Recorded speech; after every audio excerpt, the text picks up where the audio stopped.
मेरे पूरे भारत में फैले निवेशक भाइयों और बहनों और पूरे भारत के नागरिकों पर शासन करने वाले आईएएस, आईपीएस, आईआरएस और अन्य अधिकारियों, भारत के सभी राज्यों के मुख्यमंत्री एवं आदरणीय प्रधानमंत्री एवं सभी आदरणीय केंद्रीय मंत्री, देश के सभी थानों के थानाध्यक्ष, पुलिस अधिकारियों को, आप सबको मेरा शत शत अभिनंदन और प्रणाम है, नमन है।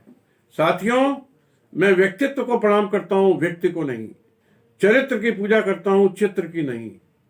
इसलिए मेरा प्रणाम सिर्फ उस नेता को या ब्यूरोक्रेट को है जो सिर्फ पैसे से ही नहीं, अपने आचरण से, अपने कर्तव्यों के प्रति ईमानदार हो। और ऐसा ही मैं आप सब लोगों की सलाह देता हूं। मुझे खेद है कि पूरे देश में एक भी नेता अपने आचरण और संवैधानिक कर्तव्यों के प्रति ईमानदार नहीं है, क्योंकि देश का 25 करोड़ निवेशक इन नेताओं के कारण ही बर्बाद हुआ है और उसे उसके संवैधानिक अधिकारों से वंचित कर दिया गया है। मैं Ajay Tandon advocate, supreme court राष्ट्रीय अध्यक्ष, ईमानदार भारतीय पार्टी, आप सबको यह विश्वास दिलाना चाहता हूं कि मेरे देश के करोड़ों गरीबों के जीवन भर की कमाई, जिनको Alchemist, Sahara, Prism, Anand Nidhi, Adarsh cooperative, PN Skyline real estate और अन्य हजारों कंपनियों ने देश भर की सरकारों और अधिकारियों के साथ मिलकर लॉ एंड ऑर्डर की धज्जियां उड़ाकर गरीबों को झूठे और फर्जी सपने दिखाकर लूटा है, उनका एक एक पैसा मैं ब्याज के साथ दिलवाऊंगा और देश भर के अधिकारियों और मंत्रियों के असंवैधानिक कुकृत्यों का खुलासा करूंगा और उनके अत्याचारों और भ्रष्ट आचरणों का नामो निशान मिटा दूंगा। सुब्रत राय, केडी सिंह, कौशिक घोष, मुकेश मोदी, नितिन श्रीवास्तव जैसे हजारों अपराधियों को आजीवन जेल भिजवाऊंगा और इन सब के साम्राज्य को नेस्त नाबूद कर दूंगा। और साथियों, देश की संवैधानिक संस्थाओं यानी सेबी, सर्वोच्च न्यायालय ने यह निर्णय आप सबके हक में स्पष्ट रूप से दिया। अल्केमिस्ट ग्रुप में सेबी द्वारा 21/6/2013, 14/6/16, 27/5/15, 14/8/15, 3/8/15 में स्पष्ट फैसला दिया कि केडी सिंह, सभी अल्केमिस्ट कंपनी, सभी डायरेक्टर, कर्मचारी फ्रॉड है, चीट हैं और धन को लूटने वाले हैं। इसलिए तत्काल पूरा पैसा अल्केमिस्ट ग्रुप में ब्याज की जनता को वापस करें। माननीय सर्वोच्च न्यायालय ने अपने निर्णय संख्या 7924, 7925 दिनांक 5/9/14 के द्वारा सेबी के सभी आदेशों पर मोहर लगा दी और सही माना। लेकिन आज 7 साल बीतने पर भी 1 रुपया इस महापापी देश का सांसद 2010 से 2020 तक रहा है, महाचोर भारतीय जनता पार्टी के साथ बैठा है, अल्केमिस्ट द्वारा वापस नहीं किया गया। और केंद्र सरकार ये सब जानते हुए भी, मोदी जी सब कुछ जानते हैं, उसके बाद खामोश है। शायद उनको भी इस अरबों की कमाई से कुछ रुपया रिश्वत के रूप में दिया गया है। इसका मतलब है देश के प्रशासनिक अधिकारी, मुख्यमंत्री, प्रधानमंत्री 2010 से 2020 तक राज्यसभा में बैठे रहे केडी सिंह के फर्जीवाड़े के भागीदार हैं। साथियों, सहारा के मामले में सेबी द्वारा 23/6/2011 में स्पष्ट निर्णय दिया गया कि सहारा रियल एस्टेट और सहारा फाइनेंस में जो 40,000 करोड़ रुपया 3 करोड़ जनता से इकट्ठा किया गया है, पूरी तरह फर्जीवाड़ा है, गैर कानूनी है। माननीय सर्वोच्च न्यायालय ने 31/8/12 को सेबी के फैसले पर मोहर लगाई और सही माना और कहा कि सहारा ने गंभीर संज्ञेय अपराध किए हैं, फर्जीवाड़ा किया है, सारा धन गैर कानूनी तरीके से लिया गया है, अतः सारा पैसा वापस किया जाए और सहारा के विरुद्ध मुकदमे किए जाए। इसी तरह Sahara credit cooperative society, Saharayan credit, universal credit, Q shop, star multipurpose society के मामले में 24/9/2020 को केंद्रीय रजिस्ट्रार विवेक अग्रवाल ने स्पष्ट निर्णय दिया कि इन कंपनियों ने 2 लाख करोड़ से अधिक फर्जीवाड़ा करके देश की जनता से लूटा।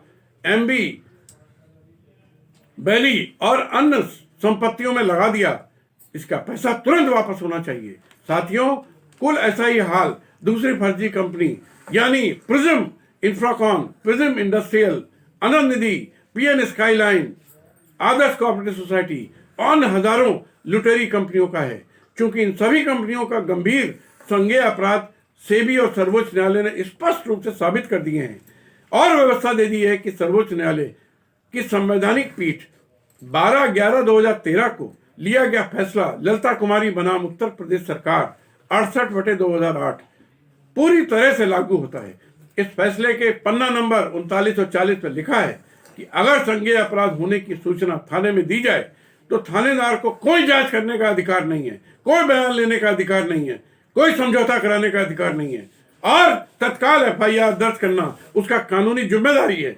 अगर वो ऐसा नहीं करता है तो राज्य सरकारें ऐसे थानेदार को जेल भेजें, ऐसे डीएम और एसएसपी के विरुद्ध कार्रवाई करें, निलंबित करें। लेकिन साथियों, मैं पूरे देश की जनता से आह्वान करता हूं कि सभी ऐसी फर्जीवाड़ा करने वाली कंपनी के विरुद्ध ललिता कुमारी का फैसला लगाकर थानों में शिकायतें दें। अगर थानेदार दर्ज नहीं करता तो थानों में जिलाधिकारी, एसएसपी, मुख्यमंत्री के यहाँ पुरजोर धरना प्रदर्शन अनशन करें और सरकारी अधिकारियों को एफआईआर लिखने के लिए, गिरफ्तार करने के लिए, संपत्तियां कुर्क करने के लिए, फर्जी ढंग से खरीदी गई संपत्ति जब्त करने के लिए मजबूर कर दें और गरीबों का पैसा मैं ब्याज के दिलवाने के लिए उनको मजबूर कर दें। मैं पूरे देश के प्रत्येक शहर में ऐसे प्रदर्शन करने को लीड कर सकता हूं और इसके लिए जल्दी ही मैं योजना बना के शहर शहर जाऊंगा। साथियों, केंद्र सरकार ने दिनांक 5 मई 2013, 2 फरवरी 2014, 12 अक्टूबर 2015, 9 अक्टूबर 2020 को एडवाइजरी जारी करके सभी राज्यों को, मुख्यमंत्रियों को, चीफ सेक्रेटरीज को ललिता कुमारी के निर्णय का सम्मान करने का निर्देश दिया है, बगैर जांच के मुकदमा लिखने का आदेश दिया है। चूंकि कानपुर के थानाध्यक्ष काकादेव, गोविंद नगर, सभी नगर के थानाध्यक्ष, थानेदार, CO Kanpur, DM Kanpur, SSP Kanpur, commissioner Kanpur सर्वोच्च न्यायालय का खुलेआम अपमान कर रहे हैं। इसलिए राज्य के मुख्यमंत्री, प्रधानमंत्री, गृह मंत्री, राष्ट्रपति से हमारी मांग है कि उन सभी अधिकारियों को तत्काल निलंबित करें और जेल भेजें।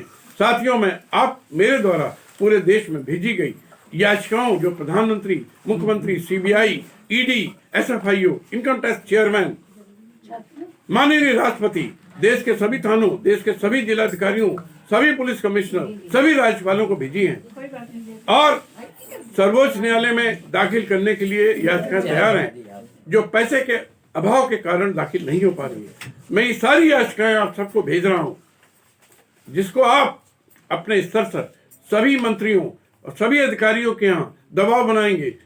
10 साल सांसद रहे केडी सिंह, सुब्रत राय, कौशिक घोष जैसे हजारों अपराधियों को गिरफ्तार कराइए। साथियों, ऐसी फर्जी कंपनियों की संख्या इस देश में 1 लाख से अधिक है और ऐसे लुटे हुए लोगों की संख्या 35 करोड़ से अधिक है।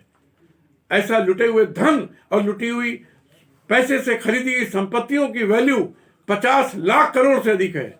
उन सभी संपत्तियों को जब्त करवाइए, देश में आंदोलन की आग लगाइए।